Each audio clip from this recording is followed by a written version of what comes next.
소득세 여러분들 좀 깔끔하게 시작합시다. 자, 소득세에서는 여러분들 이런 식으로 우리 대한민국의 모든 조세가 이렇게 이루어져 있습니다. 여러분들 교재도 있지만 조세는 우리나라의 모든 게 세자로 끝나는 거 있죠. 세자로 끝나는 세금은 다 100% 나라의 세금이야. 그래서 여러분들 수도세 냈어? 전기세 냈어? 그러면 안 된다는 얘기야. 왜? 전기요금, 수도요금, 가스요금이에요.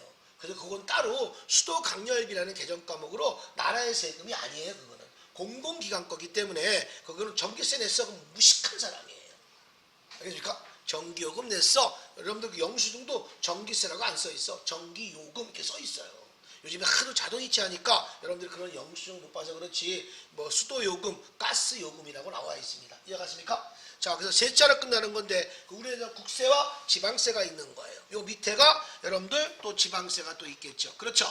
국세와 지방세인데 국세나 지방세는 또 보통세와 목적세로 나눠지는 겁니다. 여기서 중요한 건 뭐냐면 목적세는 목적이 있는 세금이야. 내가 만약에 농어촌 특별세에 세금을 떴다. 그럼 농어촌 특별세에만 세금을 쓰는 거야. 다른 데 쓰면 안 되는데 그게 목적세야. 하지만 보통세는 부가세를 받아서 내가 임치세를 넣어도 되고 상속세를 넣어도 되고 소득세 넣어도 된다는 얘기야. 그건 보통세예요. 하지만 목적은 목적이 있는 세금이야. 목적이 있는 세금을 그쪽에서 뽑았으면 교육세만 뽑았다. 교육세를 뽑았다. 그러면 교육세만 집어넣고 거기 교육세에만 사용을 하는 거야. 딴 데 사용하면 안 돼. 목적세는요. 이해가십니까?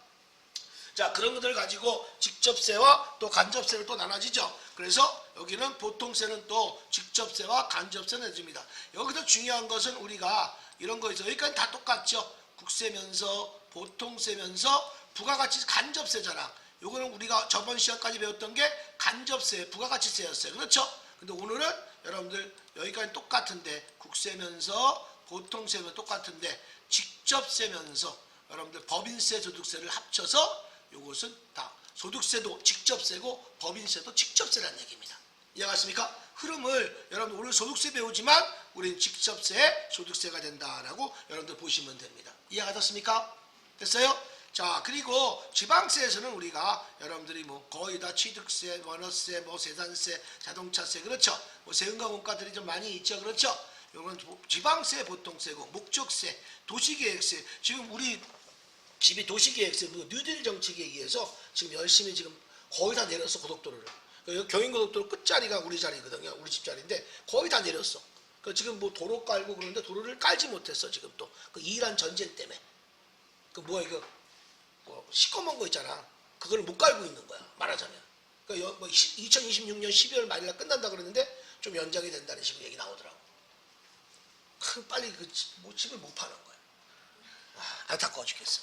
자, 그래서 여러분들 보통 이게 뭐 도시계획세 그런 것들이에요. 이해갔습니까? 자, 그러시고 여기도 목적세는 국세에서는 농어촌 특별세, 우리 교통에너지세, 교육세입니다. 그 교통에너지세가 여러분들 딱지 띄는 거 있죠? 그것까지 다 부담하는 거야. 이해갔습니까? 그런 것들. 자, 그래서 우리는 소득세에 대해서 요걸 갖고 여러분들이 하시는 거니까 요거 갖고 잘 판단해서 따라오시기 바랍니다. 이해갔습니까? 오늘 배우는 소득세는요, 개인이 얻는 소득에 대해서 부과하는 소득세입니다.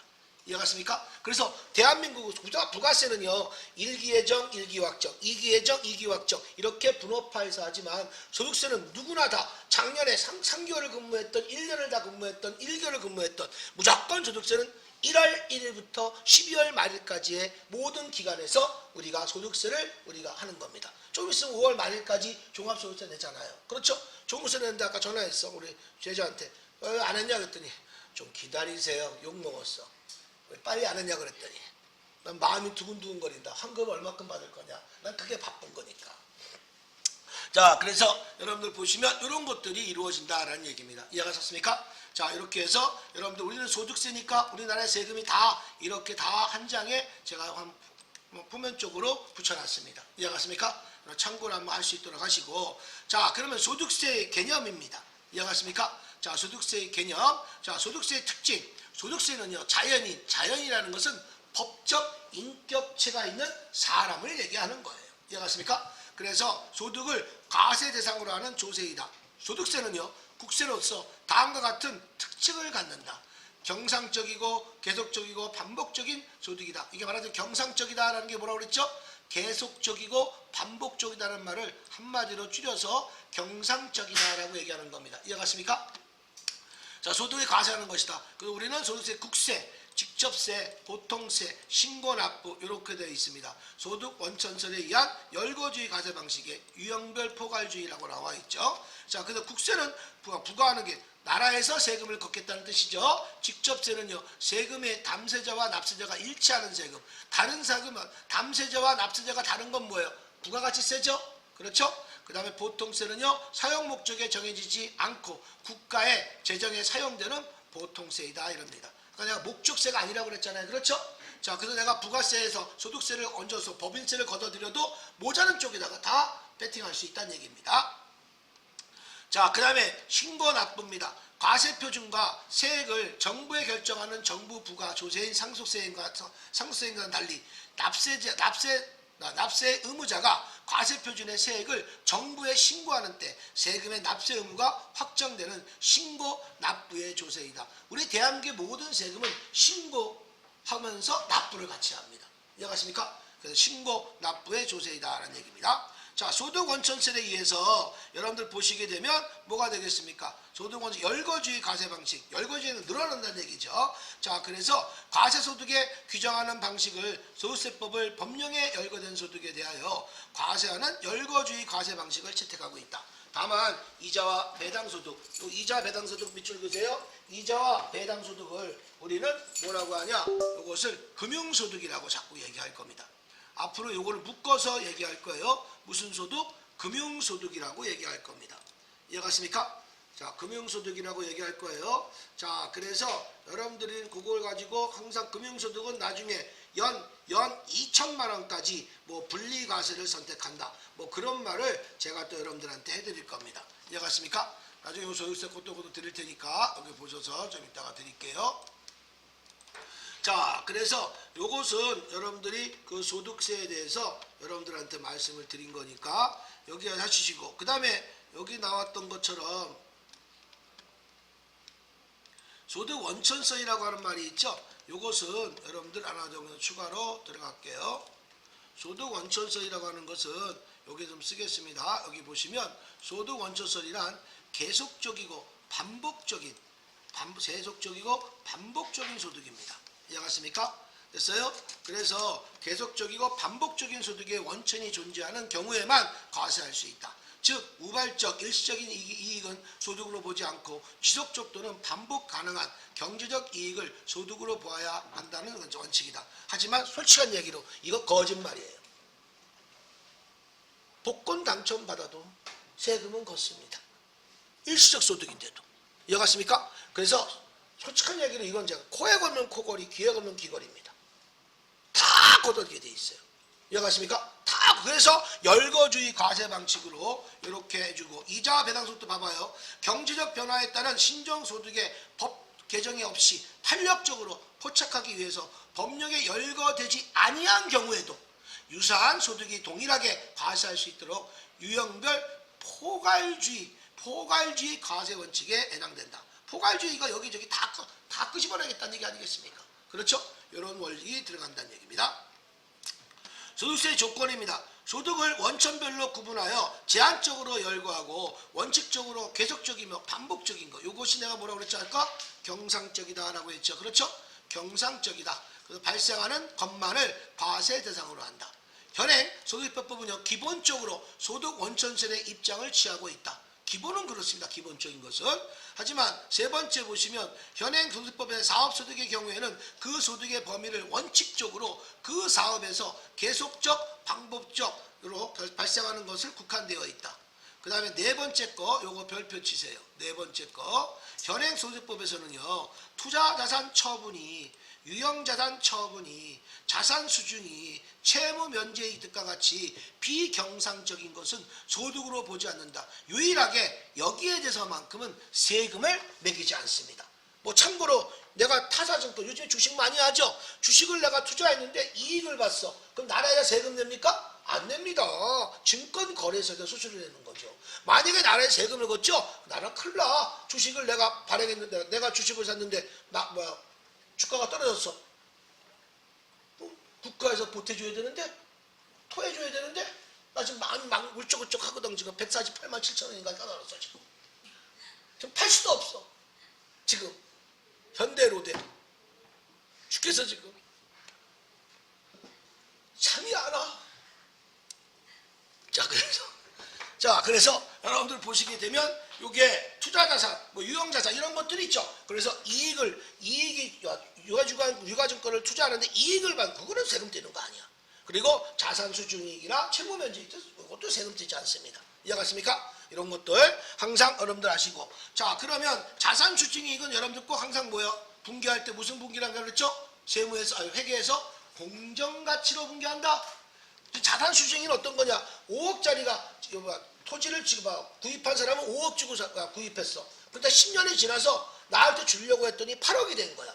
그럼 나는 뭐예요? 받는 사람은 8억이고 주는 사람은 기부금은 5억이 되는 거야. 왜? 자기 장부상에서 5억이 빠져나가는 거니까. 이익 보고 판매한 게 아니잖아. 팔았으면 공정가치로 팔아서 뭐 이익이 생기겠죠. 그렇죠. 하지만 기부한 거기 때문에 그대로 말 그대로 어떻게 되겠습니까? 뭐죠? 처음 들어왔을 취득한 거 5억이면 5억짜리 취득한 사람 기부한 사람은 5억으로 나가는 거고 받는 사람은 공정가치 현재 시가 9억이다. 그럼 9억으로 분기해 주는 거예요. 이해가십니까? 그게 자산 수중이익이다라는 얘기입니다. 이해가셨습니까? 채무면제이익은 탕감받은 거죠. 이해가십니까? 탕감받은 거죠. 이렇게 보시면 되겠고요. 예외적으로 기타 소득과 퇴직 소득, 양도 소득과 같이 불규칙인 일시적 참 치사하게 여기 나온 거 봐봐. 기타 소득하고 퇴직소득, 양소득은 불규칙인 일시적인 소득도 현행소득법에서 과세소득 열거되어 있다. 일시적 소득도 다 걷겠다 이겁니다. 이해가십니까? 그 끝에 이렇게 딱 꼭 예외적으로 항상 나와요. 그래서 우리가 만만하면 그러잖아. 장부는 비이고 기타 이렇게 만들어 놓잖아. 그렇죠? 왜 기타 비유동자산이야? 자산은 자산인데 이거를 자산을 쓰기가 좀 어렵게 그렇다고 안 쓸 수도 없고 그게 임차보증금이야. 근데 부도음과 수표야 그런 게. 왜? 자산은 쓰고 싶은데 부도에서 못 받을 수도 있잖아. 임차보증금 내가 집세가 밀려서 임차보증금에서 까질 수도 있잖아. 그래 안 그래? 그래서 그게 기타 비유동자산이야. 이해가십니까? 자, 이런 것들이 이루어지게 된다는 얘기입니다. 자, 그래서 과세 방법에 대해서는 종합과세 여기 나와 있죠. 종합과세 소득 종류에 관계없이 모든 소득은 하나의 계산 구조로 종합하여 조세를 계산하는 방법을 원칙으로 하며 다음과 같이 예외를 인정하는데 이러한 과세 방식을 불완전한 종합과세 방식이라고 한다. 그래서 종합과세라고 하는 것이 있습니다. 종합과세는 6가지 소득이야. 그래서 여러분들한테 잠깐 여러분들한테 보여주자고 하면 여러분들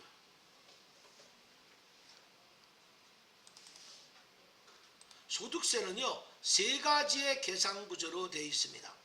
3가지의 계산 구조로 되어 있어요. 자, 그래서 제가 이거 표를 좀 보여준다면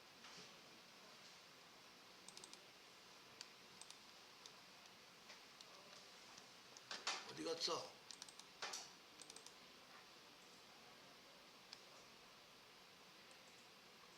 꼭 찾으면 없어.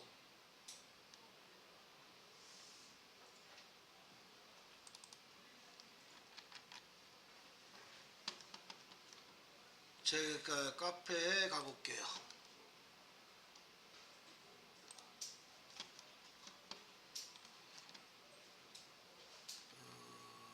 조세법 제가 보여드리기만 할게요. 제가 이따 나중에 그렇게 캡처해서 붙여드릴게요.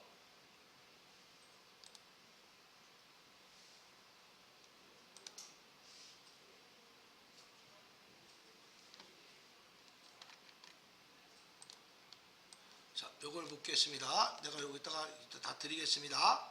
됐어요? 자, 그래서 소득세법은 우리가 종합소득이 있고 그 다음에 여러분들 소득세는 이렇게 나눠집니다. 3가지의 계산 구조로 되어 있어요. 이해갔습니까? 이거 내가 캡처해서 올려드리겠습니다. 채팅방에.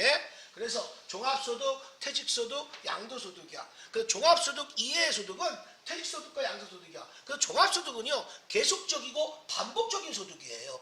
이해갔습니까? 그 종합소득이 아까 잠깐 보여줬던 것이 총 6가지로 또 나눠지는 거야. 종합소득은요. 그래서 이자, 배당, 사업, 근로, 연금, 기타 소득 이렇게 6가지 구조로 되어 있는 겁니다. 잠깐 여러분들 보시게 되면 여기에 종합소득은 왜? 그러면 종합소득은 계속적이고 반복적인 경상적이란 말이야. 그런데 퇴직과 양도소득은 별도로 갔느냐? 퇴직과 연금과 퇴직과 양도소득은 계속적이고 반복적인 소득이에요? 아니잖아요. 그렇죠? 그래서 종합소득 이외에 분류해서 따로 분류한 거야. 종합소득에 포함시키지 않고 이거는 계속적이고 반복적인 소득이 아니지 않습니까? 매년 양도받고 매년 퇴직합니까? 그건 아니지 않습니까? 그렇죠? 그래서 퇴직소득과 양도소득은 종합소득 이외의 소득이기 때문에 분류해서 분리가 아니야. 분류해서 분류과세라고 얘기하는 거예요. 이해갔습니까? 무슨 과세? 분류과세라고 하는 겁니다. 분류해서 종합소득 이외의 소득이다. 그래서 여러분들 부가가치세는 세 가지가 있죠. 재화의 공급, 재화의 수입, 용익의 공급. 소득세도 세 가지 계산 구조가 되어 있어요. 종합소득 계산 구조, 퇴직소득 계산 구조, 양도소득 계산 구조. 이렇게 되어 있는 겁니다. 이해갔습니까? 그 중에서 우리는 이제 종합소득 걸 배우게 될 겁니다. 아셨습니까? 자, 그래서 계속적이고 반복적인 소득이 아니기 때문에 퇴직소득과 양도소득은 분류해서 종합소득 이외의 분류소득으로 따집니다. 이해가셨습니까? 됐어요? 자, 그러면 여기서 종합소득이라고 하는 것은 이자소득, 배당소득, 그 다음에 사업소득, 근로소득, 연금소득, 그 다음에 기타소득이랍니다. 이거 수익금액으로 이거 틀린 게 아니고 이제 여러분들이 이자소득이라고 할 거예요. 그래서 앞으로 여기 보시면 이자소득과 이자소득금액, 사업소득과 사업소득금액, 근로소득과 근로소득금액 차이가 커요. 요 사이에 뭐가 있어? 필요경비나 근로소득공제가 있어요. 이해갔습니까? 필요경비는 퍼센트를 갖고 얘기하는 거고 소득공제는 표에 의해서 하는 거. 내가 만약에 연 5천만 원을 번다 보자. 그럼 난 먹고 자고 쓰고 하는 돈이 있죠. 그걸 나라에서 아예 공개적으로 똑같이 대한민국의 국민이라면 5천만 원 벌면 5천만 원만큼 그 표에 의해서 소득공제를 해준다는 얘기입니다. 한도는 연 2천만 원까지. 1년에 2천 이상은 안 해줍니다. 50억 벌어 그럼 2천만 원 빼고 하는 거야 그냥. 나머지가 되는 겁니다. 공제 금액은 한도가 2천만 원이다. 라는 걸 알고 계시기 바랍니다. 자, 그래서 그런 것들을 다 해주는데 여기는 이자소득과 배당소득은 경비를 인정하지 않아. 가만히 있는데 이자가 들어왔고 가만히 있는데 배당소득이 들어왔단 말이에요. 경비를 인정이 안 해. 인정하면 안 되죠. 그래서 이자소득과 이자소득 금액은 똑같은 말이다. 배당소득과 배당소득 금액은 똑같은 말이다. 여기는 아무것도 없잖아요. 이해갔습니까? 하지만 필요경비, 여기는 3.3%, 여기는 8.8%.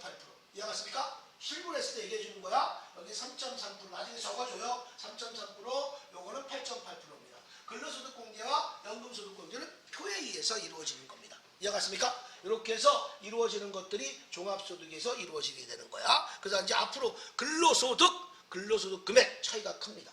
이해갔습니까? 또한 이에 있는 소득은요, 다 비과세가 제외된 금액입니다. 이해갔습니까? 비과세는 뺀 나머지 근로소득, 종합소득에서 시작이 되는 거예요. 아예 비과세는 제외됩니다. 이해갔습니까? 자, 그래서 이런 것들을 이해해 주시면 되겠고, 자, 그럼 요걸 가지고 여러분들 나중에 보여드리겠습니다. 자, 그래서 여기 보시면 분류과세라고 나와 있죠. 그렇죠? 여기 나온 거. 자, 종합과세부터 한번 읽어보죠. 종합과세란 1월 1일부터 12월 말일까지 발생하는 납세의무자의 이자, 배당, 사업, 그 다음에 부동산 임대소득도 사업소득 들어갔습니다. 산림소득도 사업소득 다 들어갔어요. 근로소득, 연금소득, 기타소득을 합산하여 과세하는 방식을 의미한다. 매년 5월 1일부터 5월 말일까지 신고 납부하는 종합소득세가 종합과세에 의해 계산되는 방식이다. 소득을 종류에 관계없이 일정한 기간을 하나의 단위로 합세하여 과세하는 방법이다. 현행 소득세법은 이러한 종합과세를 기본적으로 하고 있다라고 얘기했습니다. 자, 그 중에서 분류과세와 분리과세. 분류과세는 종합소득 이외의 과세고 분리과세는 종합소득 안에 있는 6가지에 해당하는 거예요. 이해갔습니까? 요걸 분리과세라고 하는 거고 요거는 분류는 따로 여기에서 따로 해주는 거예요. 이해갔습니까? 요 분류과세는 종합소득 이외의 소득 가지고 분류과세가 되는 거고 종합소득 안에 있는 것이 분리과세인데 사업소득은 분리과세가 없다. 사업소득은 분리과세가 없다.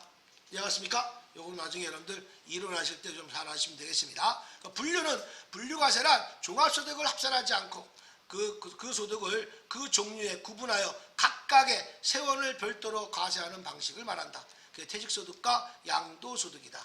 분리과세는 종합과세가 되는 소득 중에서 기간별로 합산하지 않고 그 소득이 지급될 때 원천징수로 과세 절차가 종결되는 것을 말한다. 거의 다 여기 보세요. 굳이 얘기하자면 굳이 선납세금이에요. 로또 복권 받았어. 10억 받으면 오늘 받았어. 그러면 오늘 내가 농협은행 가서 탔어. 알겠습니까? 얼마 줍니까? 10억 주지 않죠. 3.3% 뜁니다. 왜? 3억 초과한 건 33%입니다. 33%. 3억까지는 22%. 이해갔습니까? 3억서부터는 3억하고 10억만 붙으면 33%. 3억까지는 22%. 이해갔습니까? 그래서 22%가 뭐냐? 지방세야. 33%가 뭐냐? 30%는 소득세, 3%는 지방소득세가 되는 겁니다. 이해갔습니까? 그래서 이렇게 해서 여러분들이 그냥 먼저 낸 세금이야. 내가 만약에 적금 넣었어. 적금 넣으면 뭐가 되겠어? 이자 수익이 발생하죠? 이자 수익이 되면 어떻게 돼? 세금 띄고 받죠? 적금 달 때. 먼저 낸 세금 다 그게 선납세금. 그것이 원천징수가 뭐라면 종결된 거야. 그 자리에서. 말하자면 12월 말까지 끌고 가지 않고 내가 그거 세금 받았을 때 내가 이자 수익을 얻었을 때 아예 세금을 띄고 받는 것들. 이것이 다 원천징수가 종결됐다라고 보시면 되는 거야. 이해갔습니까? 자, 이런 것들을 얘기해 주시는 거야. 그래서 분리과세가 그런 뜻을 갖고 있다라는 얘기입니다. 그 분리과세는 종합소득 안에 있는 것들이에요. 알겠습니까? 자, 그래서 이렇게 보시면 되겠고, 그 이자, 배당, 사업, 근로, 연금, 기타, 2배사, 근연기 이렇게 한 글자로 얘기할 때 그렇게 얘기합니다. 그 종합과세는요, 6가지 소득을 합산해서 여기 보세요. 꼭 알아놓으세요. 합산해서 연 소득 금액이 알아. 미안해요. 소득 금액이 연소득 금액이 100만 원까지는 기본공제 대상자에 들어갑니다.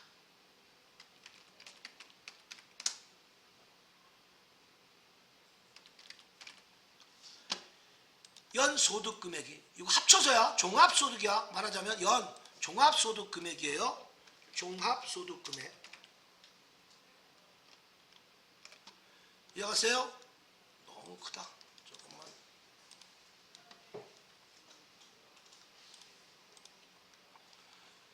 종합소득 금액이 종합소득 금액이 연 100만 원이야. 내가 이거 지금 굳이 하는 게 종합소득이 몇 가지 합친 거야? 6가지 소득을 다 합친 거야? 알바해도 100만 원 넘어. 그렇죠? 그러니까 웬만하면 나라에서 세금을 걷겠다 이겁니다. 까불지 말아라, 세금 내라 이겁니다. 알바해도 넘어가. 종합소득 합쳐서 6가지 소득 다 합쳐서. 저 같은 경우에는 딱 3개, 4개밖에 없어 이제는. 4개 갖고 나는 종합소득을 하는 거야. 여기 근로소득 있죠. 그 다음에 또 작년까지, 내년까지니까, 작년까지니까 지금 내가 하는 게 건양대학교 있단 말이야. 그것도 사람들 보니까 이것도 사업소득에 들어갑니다. 또 안선에도 기타소득 들어가고요. 이해가십니까? 그 다음에 내가 연금소득은 따로 있는 게 있단 말입니다. 그 들어가는 거, 비과세 들어가는 거 있습니다. 1,500가지. 그런 것들은 그 공제가 되는 거니까. 그 4가지 소득을 다 합쳐서 100만 원이야. 알바를 해도, 근로소득 알바를 해도 다 100만 원은 넘습니다, 원래가. 이해가십니까? 근데 그 기준을 시험 문제에 잘 나온다. 그래, 알겠습니까? 단 미리 먼저 얘기할게요. 단 근로소득만 있을 때는 연 150만 원까지 기본공제 대상자에 들어가는 거야. 다른 소득이 있으면 100만 원인데 합쳐서 근로소득만 있을 때는 소득 금액이 150만 원. 이해가십니까? 소득은 500, 소득 금액은 150만 원까지를 기본공제 대상자에 포함이 됩니다. 이해가십니까? 다른 건 다 합쳐도 100만 원인데. 알겠습니까? 자, 그래서 보신 거고, 분리과세, 분리과세는 특정 소득에 대하여 원천징수를 과세가 종결된다는 얘기입니다. 거의 여러분들 어떻게 이해하시면 되냐? 다 선납세금이다 라고 보시면 됩니다. 무슨 세금? 선납세금. 세금을 먼저 내잖아. 그렇지? 그래 안 그래요? 선납세금이다 라고 보시면 됩니다. 아셨죠? 자, 주의! 분리과세로 과세가 종결되는 특정 소득은 기준 이하의 이자, 배당, 요거 이자, 배당 소득 여기다 적을까? 뒤에 나올 거예요. 그 다음에 일용직, 근로소득, 그 다음에 기준 이하의 연금소득, 그 다음에 기타 소득 금액은 300만 원까지 이거 외워야 돼. 됐습니까? 됐어요? 이런 것들이 다 분리가세요. 종합소득에 포함시키지 않고 일용직은요. 여기 볼게요. 매월 3천, 이번에 3천만 원 벌었다. 무조건 기본공제 대상자야. 분리과세를 선택하면 기본공제 대상자에 또 들어가요. 올해 내가 복권 당첨받았어. 기본공제 대상자에 들어가는 거야. 다른 소득이 없으면. 내가 10억 받아도 올해 기본공제 대상자야. 알겠습니까?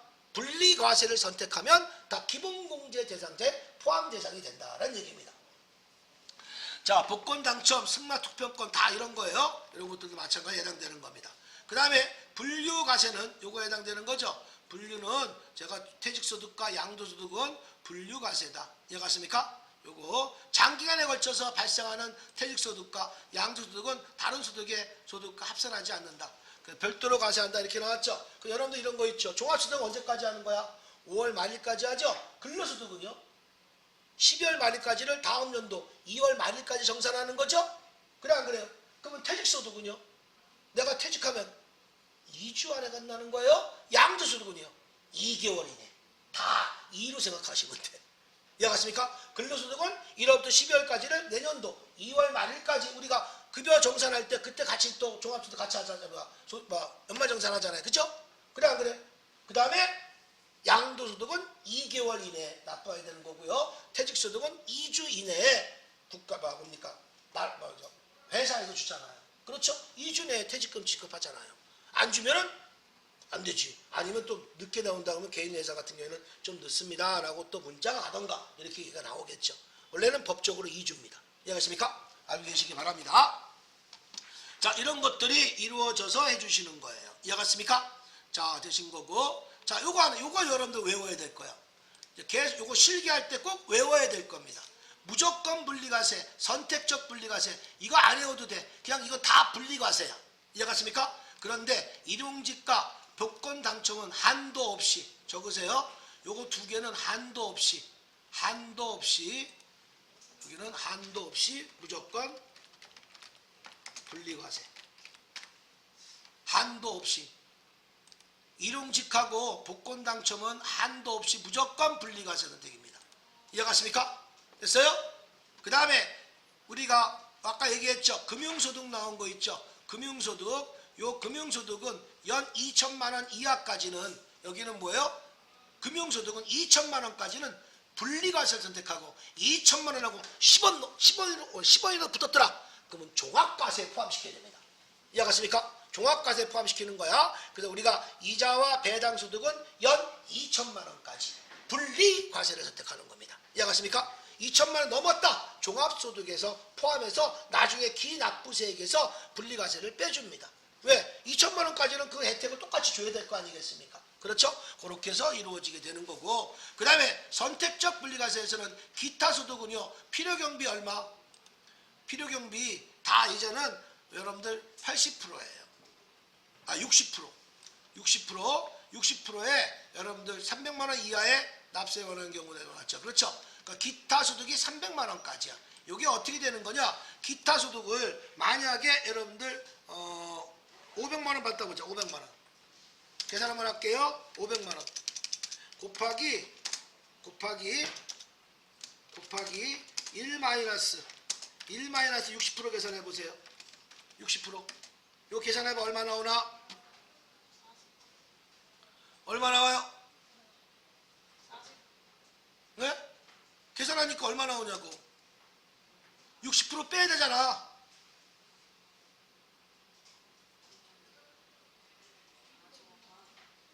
얼마? 그렇죠. 200만 원 나오잖아. 내가 가르쳐 주려고 그래. 곱하기 20%가 소득세야. 소득세. 계산하면 얼마야, 이거? 40만 원 나오죠? 예. 요게 소득세야. 지금 실무 얘기하는 거야. 무슨 세? 이게 소득세 계산이야. 여기다가 곱하기 10%. 10% 하면 뭐예요? 지방소득세가 되는 거야. 무슨 세? 지방소득세. 이해갔습니까? 얼마? 4만 원. 그럼 이 사람은 세금을 총 얼마 내는 거야? 얼마 내? 그렇죠. 44만 원 납부하는 거야. 총 얼마? 44만 원 납부하는 거예요. 세금을. 그러면 이 사람은 얼마 타는 거야? 500에서 44만 원 빼주니까 얼마? 456만 원을 타는 거예요. 이해갔습니까? 됐어 안 됐어? 계산 이렇게 하시는 거야? 됐나? 그러면 더 빠르게 할게요. 이렇게 계산 안 하고 500만 원 곱하기 8.8% 계산해봐. 그게 8.8%가 이게 약식이야. 실무에서 그걸 8.8%라고 하는 거야. 근데 이 원래 공식이 이렇게 되는 거야. 기타 소득은. 그래서 8.8%에서 500만 원 곱하기 8.8% 계산해봐. 44만 원 나오죠. 그죠? 그 44만 원 빼고 나누는 거야. 그러면 여러분들, 그러면 사업소득은 3.3%야. 3.3% 뛰는 게 좋아요? 8.8% 뛰는 게 좋아요? 3.3% 뛰는 게 좋죠? 근데 소득이 많은 사람은 8.8%가 좋습니다. 저는 8.8%를 꼭 떠달라고 그래. 왜? 필요경비 60%를 영수증이 없이 60%를 인정받기 때문에. 어차피 낸 돈 내가 환급받는 거니까. 간편장부는 3.3%가 좋아요. 적게 내는 게 좋으니까. 하지만 7,500이 넘으면 복식부기를 하게 됩니다. 그렇게 되면 뭐가 되겠습니까? 그런 것들이 다 걸린단 말이야. 아예 8,800을 떼어서 세금을 먼저 내. 그리고 내가 다 받을 거 받는 거야. 60%는 영수증이 없이 나라에서 인정해주는 필요경비거단 말이에요. 이해갔습니까? 그게 훨씬 낫단 말이에요. 무슨 얘기인지 알겠죠? 나중에 여러분들 소득이 좀 많으면 세금을 많이 내서 낸 만큼 내가 걷어들이는 거야. 장사를 잘해, 장사를 해. 세금을 잘해서. 오죽하면 내가 할 줄 몰라서 못해요? 내 후배, 내 제자한테 맡겨놓으면 기가 막히게 환급이 많아. 나 좀 가르쳐달라고 했더니 자기도 그 밥 벌어 먹어야 되는데. 그 자기 용돈 쓰는 거야. 진짜. 그러니까 내 거를 거기 세무사에다가 안 놓더라고. 지가 알아서 해서 나한테 해갖고 오더라고. 단 도장만 받을 때 돈 얼마씩 주나 봐. 거기서. 그렇게 그 도장 받는 거야. 세무사에다가. 회계사나 세무사 있죠? 그 도장 값이랑 마찬가지면 기장료가. 자, 그래서 이렇게 계산하는 거야. 그래서 8.8%가 여기 나온 거야. 그런데 요 소득 금액이 여기는 얼마야? 요거 200만 원이죠. 지금 여기 200만 원이란 말이야. 그렇죠? 요거 200만 원. 요것이 소득 금액이 요것이 300만 원까지는 기본공제 대상자에 들어간다. 이 얘기예요. 요게 300이에요. 요게. 이해갔습니까? 요게 300 계산하는 게. 그래서 여기 기타 소득 금액에서 500에서 필요경비 60% 뺀 게 요 300만 원까지를 분리과세 선택한다는 얘기입니다. 이해갔습니까? 요거는 되는 거죠. 그렇죠? 그래 안 그래요? 그럼 얼마가 돼야 되겠습니까? 얼마? 750만 원까지 기타 소득이 750만 원 곱하기 1-0점 해봐. 그럼 정확하게 300 떨어질 거야. 그렇죠? 40% 곱하니까 4, 7, 28, 4, 5, 20, 300이잖아. 딱. 그러니까 기타 소득 750, 기타 소득 금액은 300만 원까지는 분리과세를 선택할 수 있습니다. 기본공제 대상자에 들어간다는 얘기입니다. 이해갔습니까? 이런 것들 얘기해 주시는 거고. 그 다음에 과세 단위입니다. 아이고, 맞아 또. 그 다음에 연간, 사적연금이 옛날에 1200이었는데 요거는 연간 소득이 연 1500만 원까지 올랐습니다. 단 공적연금은 안 돼. 공적연금이라는 것은 여러분들 월급 탈 때 국민연금 납부하는 거 있죠? 그거는 공적연금이야. 내가 개인적으로 내가 뭐 삼성생명이나 ING 이런 데다가 교보생명에다가 따로 넣는 거 있죠? 사적으로 넣는 거. 이거 얘기하는 거예요. 이해갔습니까? 사적연금은 요거는 연 1,500만 원까지. 이해갔습니까? 1,500만 원까지. 그리고 사적 공적연금은 안 돼요. 우리 회사 탈 때 국민연금 내는 거 있잖아. 반반씩 내는 거. 그죠? 그거는 안 됩니다. 이건 다 나중에 100% 비과세로 세액공제 해줍니다. 연말정산 때. 건강보험료, 고용보험료, 그 다음에 국민연금 다 빼줍니다. 이해갔습니까? 자, 그 다음에 요것들이 다, 요거 분리과세라는 거고 잊어먹지 마세요. 제일 많이 외워야 될 거예요. 과세단위, 과세단위란 소득세를 계산하기 위한 인적 단위를 말하는데 크게 개인 단위와 소비 단위가 있으나 우리나라에서는 다 개인 단위로 한다. 개인 단위. 부부를 합산하지 않습니다. 개별로, 부부도 개별로 다 하는 거야. 단 개인 단위로 하여 소득세가 과세하므로 부부나 가족들의 부부를 합산하여 과세하지 않는다. 다만 예외적으로 동거하는 가족과 함께 공동사업을 하는 경우 손익분배 비율을 허위로 정하는 사유가 있는 경우에는 가족의 소득을 합산해서 과세한다라는 얘기입니다. 이해갔습니까? 신고납세주의, 우리나라는 소득세는요 신고납세제를 채택하고 있다. 따라서 과세기간은 다음 연도 5월 1일부터 5월 말일까지 과세표준 확정 신고함으로써 소득세 납세 의무가 확정된다. 인적공제와 누진과세, 이 누진과세는요 누진세율로 8단계를 이루어져 있습니다. 나중에 또 프린트로 보게 되면 될 겁니다. 근데 인적공제는 사람이에요. 여러분들 인적공제가 제일 많이 공제해 주는 거예요. 한 예를 들을게요. 우리 어머님이 80세가 넘으셨어. 84세 뭐 이렇게 90세 가까이 되시고 우리 아버님은. 그런데 볼까요? 내가 말하자면 우리 아버지 어머니가 기본공제당자 2명이니까 150, 300이죠. 그 다음에 또 70세 이상이면 경로자가 또 100만 원씩 받아요. 그럼 100, 500이죠. 우리 어머니가 장애인이셔. 200. 그 나만 우리 아버지 어머니가 나한테만 700만 원을 해주는 거야, 공제를. 그러니까 기본공제 먹고 추가공제 또 안 받는 거야. 이해갔습니까? 그래서 우리 아버지 어머니만 두 분만 나한테 700만 원 해줘. 참고로 얘기할게. 우리 둘째가 형님 나 이번에 좀 소득이 많아서 그런데 아버지 어머니 나 좀 줘. 그럼 내가 줄 수 있어. 형제끼리는 가능합니다. 모시지 않아더라도. 이해갔습니까? 그럼 가능한 거야. 이해가됐죠? 자, 그거 시험 문제는 안 나오지만 뭐 알고 계시는 게 좋습니다. 자, 그래서 인적공제, 소득세는요 개인소득에 대하여 부과하기 때문에 부양가족에 따른 개인별 부담 능력이 다르다. 소득세법의 이를 고려하여 소득에 대한 인적공제 제도를 채택하고 있다. 이와 더불어서 소득 재분배 가능을 위하여 누진세율을 채택하고 있다. 이해가십니까? 누진세율도 8단계로 이루어져 있다라는 얘기입니다. 이해갔습니까? 됐어요? 자, 그래서 여기 보시게 되면 잠깐 여러분 아직 못 줬는데 여기 보시면 초과 누진세율이 이렇게 6%부터 8단계 6%부터 45%까지 8단계로 이루어져 있습니다. 또한 아까 요거 있죠? 보시면 근로소득 왜 이래? 근로소득 있죠? 요게 근로소득 공제표야, 요게. 이해갔습니까? 나중에 여러분들 이거 다 할 거니까 여러분들 이렇게 해서 봐주시면 될 겁니다. 이해갔습니까? 자, 나중에 볼게요. 자, 그 다음에 원천징수제도, 원천징수란 소득을 지급하는 자가 소득을 지급받는 자의 조세를 징수하여 정부에 납부하는 제도를 말한다. 즉, 소득을 지급하는 자가 그 소득에 대해 원천세액을 차감한 잔액만을 지급하고 그 원천세액을 정부에 납부하는 것이다. 그러니까 원천징수라는 것은 우리가 이런 거 있죠? 월급이 4월 25일이다. 다음 달 5월 10날, 다음 달 10날 납부하는 거 있죠? 그게 다 원천세 납부하는 거야. 그게 뭔지 아십니까? 그거는요? 예수금을 납부하는 거야. 선납세금이 아니고. 선납세금은 아까 얘기했잖아. 종합소득에 포함시키지 않고 내가 세금 떼는 날에 아예 원천징수가 종결되는 거야. 이해갔습니까? 그렇게 봐주시는 겁니다. 이렇게 해서 이루어진 거고요. 그 다음에 원천징수제도의 유형이 나왔죠. 예납적과 완납적이 있어요. 예납적은요, 요거는 종합과세라고 보시면 되겠고, 완납적 원천징수는요, 분리과세 소득이라고 보시면 됩니다. 이해갔습니까? 한번 읽어보죠. 원천징수 의무자가 소득을 지급할 때 세법의 규정에 의하여 원천징수하고 납부함으로써 납세 의무자가 종결되는 것이 아니라 당해 소득을 종합소득에 합산하여 신고하거나 확정 정산 절차를 거쳐서 원천징수를 말한다. 이 경우 종합소득에 신고하는 자는 종합소득세를 납부할 세금에서 원천징수된 세금을 미리 납부한 기납부세액에서 공제받는다. 아까 얘기했죠? 분리과세에 해당되는 그 금액만큼은 기납부세액에서 우리가 따로 공제를 받는다는 얘기입니다. 이해갔습니까? 자, 완납적 원천징수는요, 원천 대상의 소득을 지급하는 자가 세법의 규정에 의하여 원천징수 대상에 납부함으로써 원천징수 대상의 소득을 지급받는 자의 납세 의무가 종결되는 것으로서 종합소득에 합산하지 않고 원천징수제도를 말하며 분리과세 소득이라고 한다. 원천징수 과세를 종결하는 것으로 별도의 정산이 필요 없는 방식이다. 그러므로 익년 5월에 동소득에 확정 신고를 할 필요가 없다. 왜? 내가 복권당첨 받을 때 먼저 아예 세금을 내버리니까 원천징수가 종결됐다라는 얘기입니다. 이해갔습니까?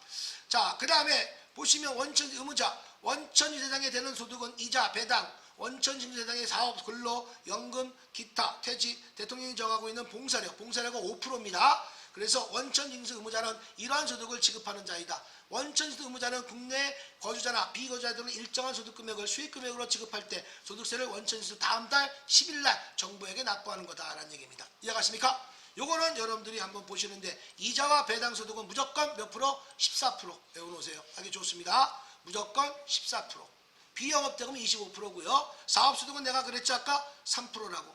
그래서 내가 지방세까지 3.3%라고 했잖아요. 그렇죠? 그 다음에 일용직은요, 월급의 급여에다가 15만원 빼고 나머지 2.7%를 계산해 주는 겁니다. 원래 이 2.7%가 여러분들 어떻게 되는 거냐? 원래 20만 원 받았다. 그럼 20만 원 마이너스 15만 원 빼죠. 12만 원 아니야? 무조건 15만 원 빼죠. 5만 원 남죠. 5만 원에 2.7% 계산해봐. 그럼 1,350원이 소득세가 나오는 거야. 거기 1,350원에다 곱하기 10% 해주니까 130원 나와. 135원이 아니야. 왜? 5원은 12만 절사야. 그래서 1,480원을 납부하게 되는 겁니다.